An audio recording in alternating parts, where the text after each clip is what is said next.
la siyamal khulafa'ir rasyidin wa a'immatil mujtahidin wal hafadhi wal mufassirin wa jami'il anbiya'i wal mursalin salawatullah wa salamuhu alaihim ajma'in.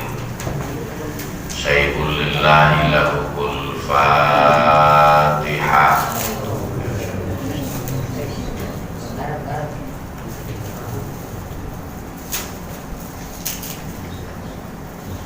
Thumma ila sultanil awliya Syekh Abdul Qadiril Jailani radhiyallahu anhu wa jami'i awliyaillahi ta'ala min masyarikil ardi ila magharibiha bariha wa bahriha milladun adama ila yaumina hadha innaka ala kulli syai'in qadir. Thumma ila awliya'i tis'ah baladina Indonesia, thumma ila jami'il ulama ila amilin wa salafus salihin wa malaikatikal muqarrabin. Syaikul lillahi lahumul Fatihah.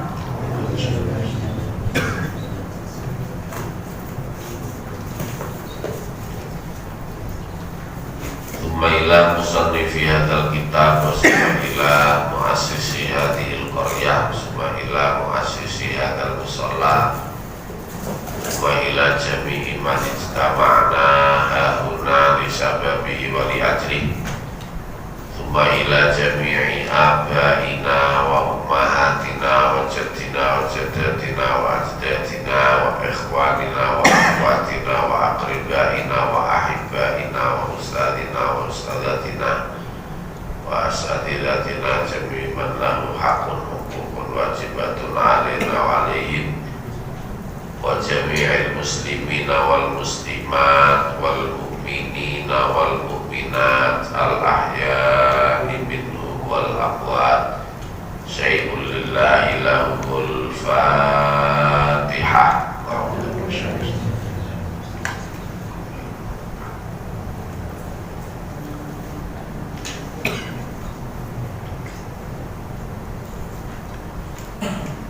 A'udzu billahi minasy syaithanir rajim. Bismillahirrahmanirrahim.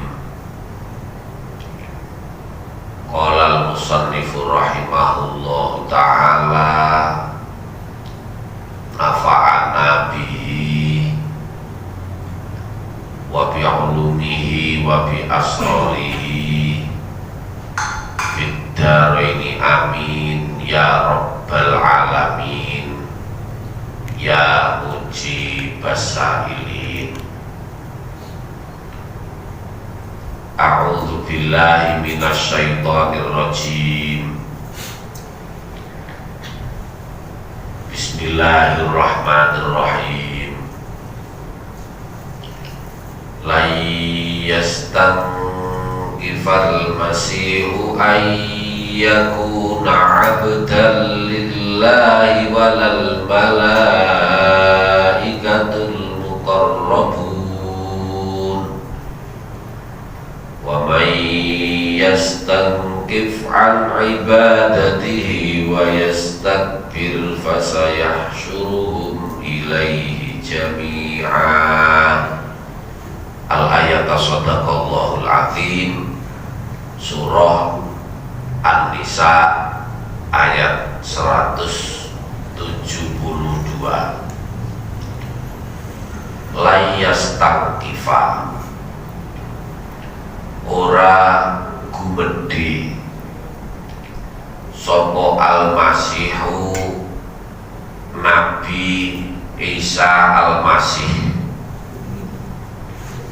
ora gumedhe mau ayakuna yen to ana sapa al-Masih iku abdan kawula lillahi kagungane Gusti Allah, walal malaikatu lan ora gumedhe sapa para malaikat al muqarrabuna kang den parekaken kabeh. Waman lan utawi sapa wonge iku yastangkif gumedhe sapa wong an ibadatihi saking nyembah maring Gusti Allah, wa yastakbir lan gumedhe sapa wong fasayah suruh mongko bakal giring sapa Allah ing mayastangkif ilaihi maring Allah jami'an hale sekabehane. Kalau wingi sampun dipun ceritakan tentang keistimewaan yang dimiliki oleh Nabiullah Isa alaihi salam. Bahkan saking hebate saking kathahé mukjizate sampai-sampai Nabi Isa diarani pangeran. Secara sosok kemudian kang mriki dipun dawuhaken layas tangkifal masihu ayyakuna abdal lillah. Nabi Isa itu tidak pernah menyombongkan diri sebagai hamba Allah. Walal malaikatul muqarrabun, demikian pula para malaikat-malaikat yang dekat dengan Allah. Ikan itu sifat sombong. Oleh karenanya wa may yastangkif an ibadatihi wa yastakbir, barang siapa yang merasa ada kesombongan pada dirinya untuk tidak menjadi hamba, begini dalam artian tidak mau menghamba. Lu kan kamu lo tapi kok gak gelem ngamu lo. Makanya saya nanti kalau sampai akan tempat jenengan sajane awake dhewe iki temen tak kawulane Gusti Allah. Tak Gusti Allah itu sing kawulane awake dhewe. Kenyataan dalam perilaku kita sehari-hari itu akeh awake dhewe sing nglakoni perintah Gusti Allah ataukah Allah yang harus melakukan perintah kita? Nyatane awake dhewe lek ndonga jaluke saged-saged. Jaluk saiki yo karepe dituruti saiki. Lek gak ngono Gusti Allah diprotes. Bahkan kok umpama gelem bareng-bareng iso demo bareng nih. Tapi ketika Gusti Allah merintahno tengene awake dhewe saksik-saksik. Nah, wae wis akeh durung tek wis macem-macem pun alasane. Jadi ketika awake dhewe njaluk niku karepe ndang oleh, tapi ketika awake dhewe diperintah kanggo berarti kan malah terbalik. Genti awake dhewe sing senengane perintah. Nah kan njaluk saged-saged niku jenenge kan perintah supaya dilakoni. Barang siapa yang ada rasa sombong dan takabur dari ibadah, merasa gak butuh ibadah, merasa bahwa ibadah itu bukan memberikan manfaat kepada kita, itu namanya orang yang sombong terhadap ibadah. Kalau orang-orang yang seperti ini fasayahsyuruhum ilaihi jami'a, maka Allah akan menggiring mereka semua kemana? Kepada Allah. Loh, dalam kalimat ini ada, kalau kita mau mengulik rotok dalam ini aneh. Al-Quran kan dawe Gusti Allah, Al-Quran itu firman Allah, tapi kalimatnya fasayahsyuruhum ilaihi jami'a, maka Allah kok gak aku nih, kok gak maka aku, tapi kok maka Allah akan mengumpulkannya, akan mengumpulkan mereka kepada Allah semuanya. Memakai kalimat kata ganti orang kedua, tujuannya apa?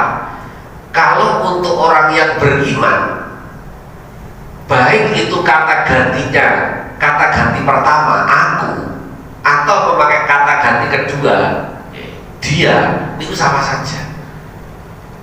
Dan justru ketika seseorang berbicara dengan orang lain yang dirinya digunakan dengan kata ganti kedua, itu tujuannya adalah untuk memuliakan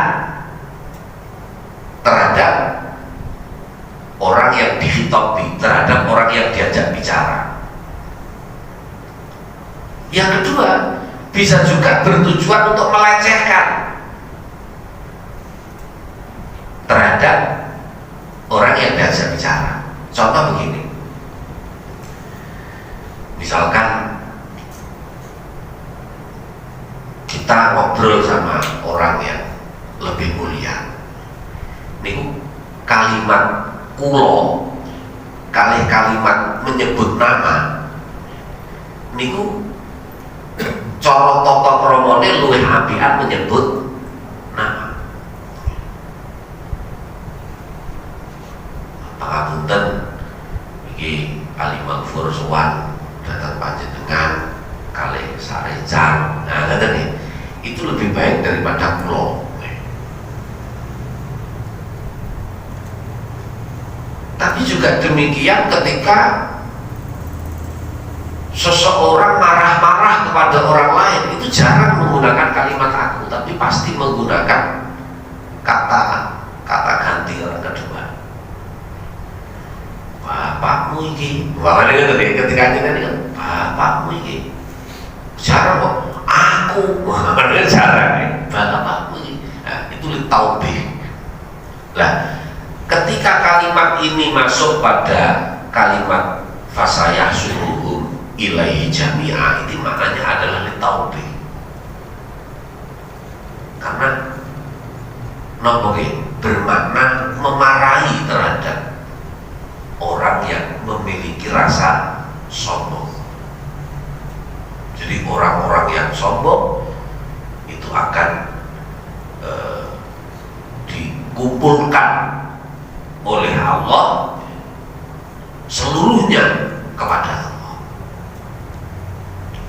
Kemudian ada kata-kata jami'an. Jami'an ini berarti tanpa tersisa. Semua orang yang memiliki sifat sombong an ibadati tadi itu, merasa tidak membutuhkan ibadahnya.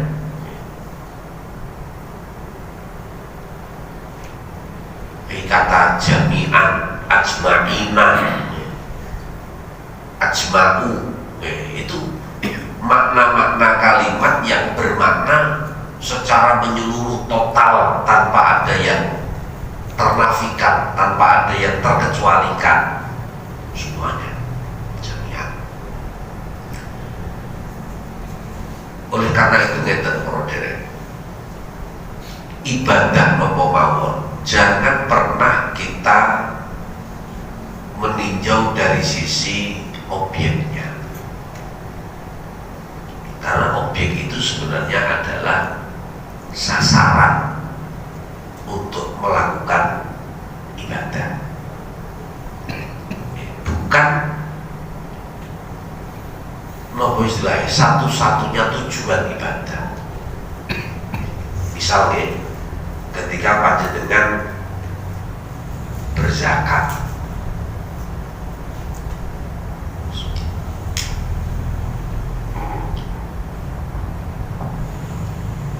misalkan zakat fitrah, itu kan ketika kita zakat fitrah, beras yang kita keluarkan itu adalah beras yang biasanya kita makan sehari-hari. Itu berarti konsepnya itu adalah subjek, ya, bukan objek. Kalau objek kan berarti kan nek sampean pengen ngetokno zakat, ya delok wong sing arep sampean zakat iki beras sing dipangan opo biasane. Itu kalau objeknya. Dari sini ini artinya apa? Artinya bahwa ketika kita zakat itu ya memang dari diri kita, ya, dan nanti manfaatnya akan kembali kepada kita. Kadang-kadang orang kenapa menjadi pelit, orang kenapa menjadi eman-eman, itu karena mikirnya iki enak wong liya. Nah, ketika awake dhewe oleh rezeki katene sedekah kok cek enak aku sing nyambut gawe kok dhewe sing trimo. Lah itulah pikiran-pikiran seperti itulah yang akhirnya membuat eman-eman. Dibalik konsepnya, sedekah itu adalah kebutuhan saya. Makanya ketika Kanjeng Nabi nerang nih, ya, berkaitan dengan masalah sedekah, ketika jene wong sing gelem sedekah matur suwun mergo sumben iku bakal teko mangsane. Ketika wong keliling nggawa sedekah gak ono sing gelem nrimo. Coba ya kan. Jadi kita melihatnya itu dari sisi kita. Ibaratnya ketika ada orang yang menerima, ini adalah nopo istilahnya sarana untuk mentransfer, ya, dari amal dunia menjadi amal akhirat, ditransfer, dipindah barang dunia dari barang akhirat. Contoh paling yang sederhana tentang korban. Oke, karena sebentar lagi kita akan istilahnya akan kedatangan dari korban sebentar lagi. Ini kenapa rata-rata masyarakat kurang maksimal dalam berkorban? Karena mereka memandang korban itu ibadah yang biasa, sehingga ketika ditanya, gak korban tak? Wis tahu gitu. Karena menganggap bahwa ibadah korban itu ibadah biasa. Kalau ibadah biasa itu kan ya karena sudah pernah ya sudah. Padahal korban itu tergolong ibadah yang luar biasa. Kenapa dikatakan luar biasa? Korban itu ada sisi akhirat menjadi kendaraan, ya. Ada sisi pahala, ya. Kemudian ada sisi ihda wa tasadduk, memberi dan bersedekah. Ada unsur idkhal surur, membahagiakan kepada orang lain. Niki golek ibadah sing lengkap secara manfaat kados niki angel. Berbeda dengan sedekah biasa. Sedekah biasa kan dadi sedekah ya nyenengno ati, ya ono ganjarane, tapi tidak bisa menjadi kendaraan di akhirat. Ada spesifikasi. Ketika ada spesifikasi, Ini namanya ibadah yang spesial. Ketika ibadah itu spesial berarti ini luar biasa. Nah, ketika kita meyakini bahwa ibadah itu luar biasa, ketika tiba waktunya, kira-kira akan disia-siakan atau akan dimanfaatkan dengan sebaik-baiknya? Pasti dimanfaatkan sebaik-baiknya. Oh, mumpung iki jatahe golek kendaraan ning akhirat. Maka ono ya gue setahun bisa. Karena ada kesempatan untuk pesan kendaraan ning akhirat. Sampai lek kendaraan dunya niku arep para ning dilere pokoke gak wae tutup ngoten. Iso-iso ae. Ngene begini. Dino sak longgare sampean sak kobre sampean. Lah iki dilere kendaraan akhirat iku niku ana mung setahun bisa. Dibuka itu setahun bisa. Dan itu hanya berlaku untuk 4 hari saja. Jadi cara ibaratnya ini ada toko dealer setahun buka ikut petang dino. Lu alis babais wis tahu waktu dealer itu. Makanya kalau nyimpulkan ya, secara sederhana, orang yang iman itu tidak akan pernah eman. Lek wong eman iku dudu wong iman. Bahkan Syekh Fudail bin Iyad niku ndawuhaken ngeten. Ketika ada orang mengaku bahwa dia adalah orang yang mulia, orang yang berderajat tinggi, tapi dia melakukan maksiat, fahuwa kadzabun, maka dia adalah pendusta.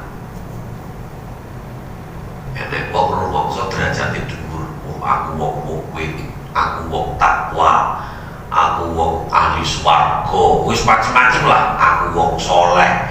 Ini kan pangkat-pangkat sing dhuwur.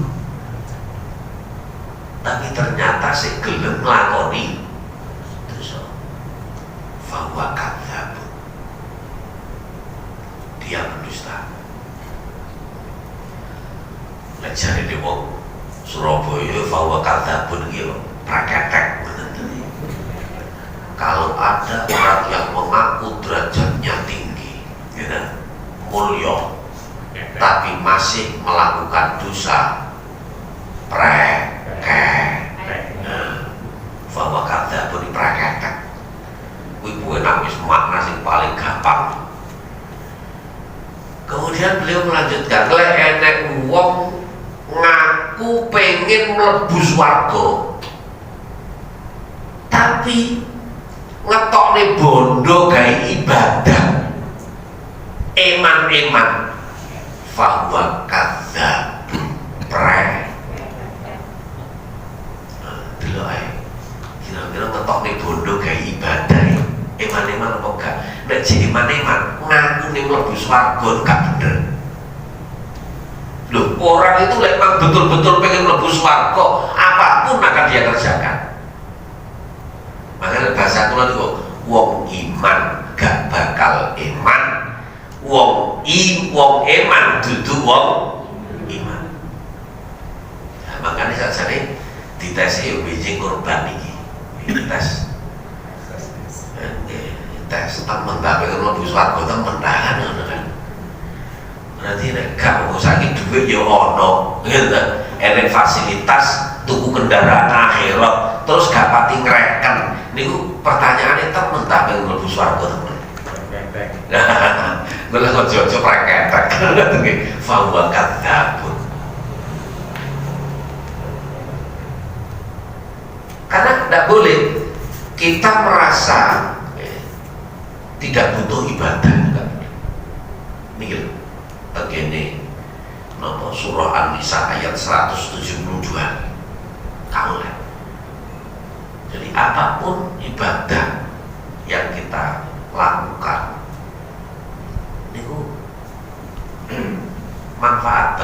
kita nggak boleh merasa kita nggak mendapatkan apa-apa, kita nggak butuh. Oleh karena itu kenapa orang-orang yang soleh itu bisa istiqomah melakukan ibadah-ibadah tertentu?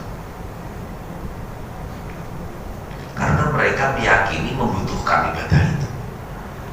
Dalam keyakinan mereka itu membutuhkan ibadah itu, makanya dikejar, iso gak iso dilakoni. Ketika kehilangan, maka akan terasa hampa, ada sesuatu yang gak enak lah. Tapi kalau kita tidak merasa itu kebutuhan kita, kehilangan barang itu wis kayak gak hilang banget. Malah perlu kok hilang kabeh, malah kan betul, karena merasa gak butuh. Sama dengan uang itu awake dhewe rumangsa butuh kan. Hilang titik teman-teman krasa kan. Tapi rumangsa gak butuh, masih hilang gerak-gerak gendel ya kan krasa, tapi kok gak ono sing kehilangan gerak-gerak gendel gak krasa ya kayak ngene. Tapi dalam hal ibadah cukup bergendel-gendel hilang barang ya biasa. Ini kan katakan berapa hari terlewatkan tanpa baca Al-Quran tetap santai kan, berapa hari tanpa pikir khusus kepada Allah tetap santai, berapa hari tidak qiyamul lail santai, berapa hari gak sholat duha karena mau kehilangan biasa. Pertanyaannya, orang-orang yang seperti itu masuk nggak kategori seperti ini yang ada di dalam ayat ini? Masuk lah yang medeni gitu. Makanya ini tadi jangan merasa kita tidak butuh ibadah itu. Boleh. Mata koyok tiang sing usahane seret, mamane kata dia ngerti kok supaya lancar usahane maca waqiah, maca waqiah, wah istiqomah, masih orang tahu sing maca waqiah, ngono, gitu. Karena apa? Merasa butuh. Lalu gak merasa butuh, untung ono tamu. Nanti akhirnya malah gak sido maca waqiah. Terus mau gak butuh. Berarti cara gak ono tamu lu kangelan golek alasan gitu. Untung ono tamu. Berarti akhirnya tamunya digawe alasan untuk meninggalkan ibadah itu. Karena merasa gak butuh. Makanya mau digoleki apa sih ibadah sing dibutuhkan awake dhewe itu untuk supaya awake dhewe ini bisa maksimal. Kalau kita merasa gak butuh, gak akan pernah merasa maksimal. Sama tinggal mawon, sama gak butuh tahajud, yus akhirnya selamanya gak tahajud juga rumangsa kehilangan. Tapi merasa butuh, wah mau gak mau saya harus tahajud. Jadi awak kesel kaya apa, ya gak tahajud.